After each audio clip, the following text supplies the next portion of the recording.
आजच्या एका नवीन व्हिडिओमध्ये तुमचं खूप मनापासून स्वागत करते. तर आज सोमवार आहे, तर सकाळी मस्त असं शंभूचं दर्शन घेऊन आलो. मस्त वाटतं सकाळी देवदर्शन केल्यावर, खूप छान वाटतं आणि मस्त दर्शन वगैरे झालं.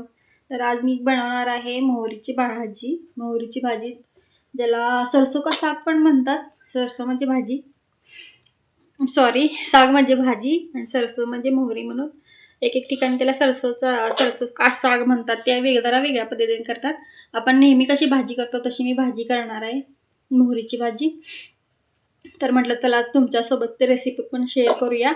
तर बघा मी कशी करते, माझी पद्धत बघा. तुम्ही काय वेगळ्या पद्धतीने करत असाल तर मला कमेंट करून सांगा, त्या पद्धतीने पण मी बनवून दाखवेन. आणि चुकत असेल तर सांगा, मला आवडेल. कसं असतं, चुकत असलं की सांगितलं की आपल्या चुका सुधारतात आणि आपली माणसं म्हणून सांगतं ते चांगलं वाटतं. तर चला रेसिपीला सुरुवात करूया. मोहरीची भाजी मस्त अशी करूया माझ्या पद्धतीने.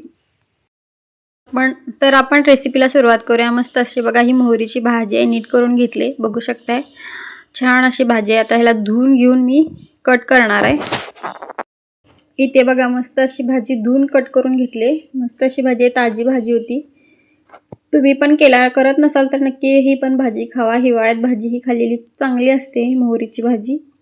त्याच्या सरसो का साग पण ते वेगळ्या पद्धतीने जरासं करतात. ही आपली रेग्युलर भाजी कशी करतात त्यानुसार सोप्या पद्धतीने मी दाखवणार आहे तुम्हाला. खूप टेस्टी होती ही भाजी, खायला पण चांगली पौष्टिक असते. तर ह्याला आयुर्वेदिक भाजी पण म्हणतात, चांगली असते टेस्टला म्हणून. तर आपण फोडणी देऊया. फोडणीसाठी इथं मी पॅन गरम करायला ठेवला होता. पॅन गरम झाला आहे, त्याच्यामध्ये आपण तेल घालणार आहोत. तेल कमी जास्त तुम्ही खाताय त्यानुसार टाका.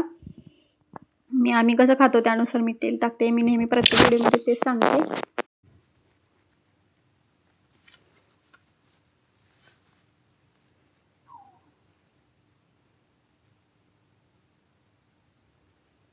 तर इथे मी तेल टाकून घेतलं आहे.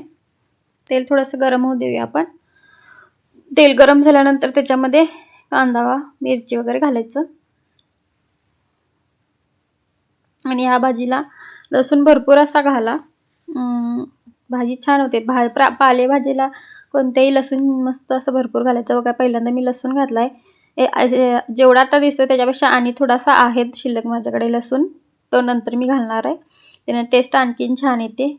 तर फोडणीमध्ये लसूण पहिला टाकल्यानंतर कांदा आणि मिरची एकत्रच टाकायचं आणि भाजून घ्यायचं. कारण की आपल्याला फक्त मिरची आणि कांदा फक्त जास्त करपवायचा नसतो, फक्त सॉफ्ट होईपर्यंत भाजायचं असतं. कधी पण भाजीमध्ये आपण लगेच फोडणी पटपट देतो भाजीची. तर कांदा असा छान परतून घेतलाय मी, बघू शकताय. लसूण जेवढा तुम्ही ठेचताय त्याच्यातला अर्धा आधी घाला आणि थोडासा शिल्लक ठेवायचा, तो नंतर घालायचा. कांदा आणि मिरची वगैरे भाजल्यानंतर म्हणजे टेस्ट आणखी लसणाचा वास जो असतो तो छान येतो भाजीमध्ये आणि टेस्टी लागते भाजी.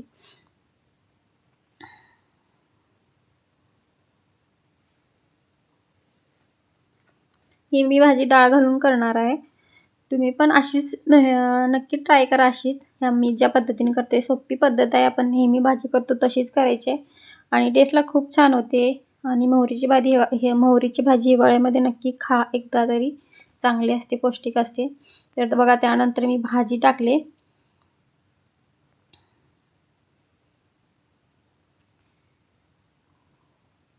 माझं लसूण घालायचा आय थिंक विसरलं का मी घातला बोलण्याच्या ह्याच्यात, मला काही कळालं नाही आहे.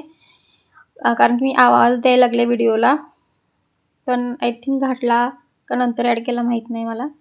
पण ह्याच्यानंतर भाजी टाकायच्या अगोदर लसूण तुम्ही थोडासा ठेवून टाका, म्हणजे भाजी खूप टेस्टी होते.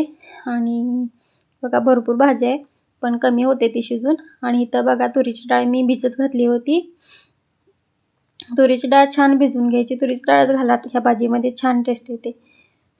छान भाजी पण डाळ पण भिजली होती. आता ते सगळं एकत्र करायचं. तर भाजी जास्त आहे म्हणून मला हलवता जास्त येईना झाले, पण नंतर थोड्या वेळाने त्या जरा प्लेट झाकून ठेवल्यानंतर भाजी कमी होते, म्हणजे छान आपल्याला हलवता येते. तरी पण मी ट्राय करायला हलवायचं, म्हणजे जेणेकरून खालचं मिरची, लसूण आणि कांदा सगळ्या भाजीला लागेल आणि डाळ पण सगळीकडे छान मिक्स व्हावी म्हणून. डाळ छान शिजली असेल ना, डाळ छान भिजली असेल ना तर शिजते पटकन. जर डाळ कमी लवकर भिजत घालायची आपण. सकाळी जरी भाजी करायची म्हटलं, सकाळी भाजी करायची म्हटलं उठल्या उठल्या पहिला भिजत घालायची, म्हणजे दुपारच्या जेवणाची भाजी होते. संध्याकाळी करायचं त्याच्या चहाच्या टायमातच भिजत घालायची, म्हणजे भाजी करूसपर्यंत डाळ भिजते. सो ह्याच्यामध्ये वर मी प्लेट झाकून ठेवले. आता प्लेट झाकल्यानंतर थोड्या एक 10 मिनटं प्लेट झाकेन आणि तुम्हाला दाखवेन. इथे बघा अर्धा मिनटं झाला आहे आणि अर्धा मिनटानंतर मी टोपण काढायला लागले. तर अर्धा मिनटंच टोपण झाकून ठेवलं होतं मी. बघा भाजीला खूप पाणी पण सुटले. अर्धा मिनटं टोपण झाकलेलं. एक्स्ट्राचं काय मी पाणी टाकलं नाही आहे, भाजीलाच पाणी सुटलं. तर ही भाजी त्या स्वतःच्या पाणी सुटते त्याच्यामध्ये शिजून निघते आणि डाळ पण छान मी भिजवल्यामुळं डाळ पण पटकन शिजते भाजीमध्ये. त्याला काही एक्स्ट्रा पाणी घालायची गरज नाही आहे. तुमची डाळ जर कमी भिजवली असेल, तुम्ही जास्त भिजली नसेल तर थोडंसं पाणी ॲड करू शकता आणि डाळ मग त्यात शिजून जाते. तर माझी भाजीला जेवढं पाणी सुटलं त्याच्यातच डाळ शिजली होती, कारण की माझी डाळ छान अशी भिजली होती म्हणून. सो आता मस्त अशी भाजी मी परतली आणखी एकदा. तर आता माझं मीठ घालायचं त्याच्यात राहिलं आहे, तर मी मीठ घालून घेणार चवीनुसार. सो तुम्ही पण ह्याच टायमाला मीठ घाला. ज्यावेळेस आपण भाजी टाकतो तर त्यावेळेस भाजी जास्त असते, तर त्यावेळेस मीठ घातल्यानंतर आपल्याला अंदाज येत नाही की कमी भाजी होणार का जास्त मीठ होईल असं. सो भाजी जास्त दिसल्यामुळे आपण जास्त मीठ घालू शकतो. म्हणजे एकेकांना अंदाज असतो, एकेकांना नसतो, त्याच्यामुळे सांगायला लागले मी. एक जणांना अंदाज असतो की परफेक्ट ते घालतातच, पण सगळ्यांनाच असा अंदाज नसतो. सो भाजी जर अशी कमी झाल्यावर आपल्याला अंदाज येतो की किती मीठ घालायला पाहिजे आपण. सो त्यानुसार तुम्ही ही भाजी थोडीशी कमी झाली की एक वाफ काढली की मीठ घालून घ्या चवीनुसार.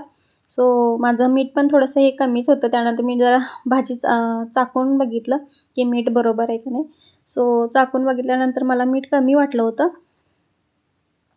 तर हो का, इथं मी चाखून बघत होते की मीठ कमी आहे का जास्त आहे. इथं बघू शकता तुम्ही ते पाणी भाजीला सुटलं ते चाखून बघितलं. सो मीठ कमी होतं. सो आणखीन थोडंसं ॲड केलं मी मीठ.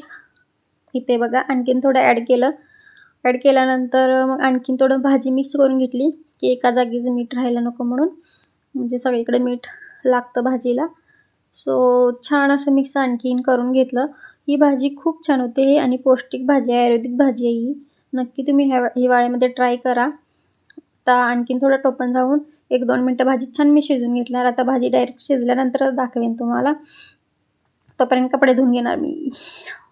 सो बघा कपडे धुवून आले. बाबांना पण आईने ह्यातली थोडी भाजी वाढली होती. माझी कपडे धुवून होईपर्यंत बाबांचं जेवण झालं होतं, त्यामुळं भाजी थोडीशी कमी अजून थोडी होती याच्यात. सो कमी झाली, पण भाजी खूप छान झाली होती, टेस्टी झाली होती. नक्की तुम्ही पण ट्राय करा आणि माझ्या चॅनलला प्लीज सपोर्ट करा. व्हिडिओ खूप जण बघतात पण सबस्क्राईब कोण करत नाही. व्हिडिओला सबस्क्राईब करा आणि आजचा हा व्हिडिओ आवडला तर लाईक, शेअर, सबस्क्राईब आणि कमेंट करायला विसरू नका. बाय. धन्यवाद.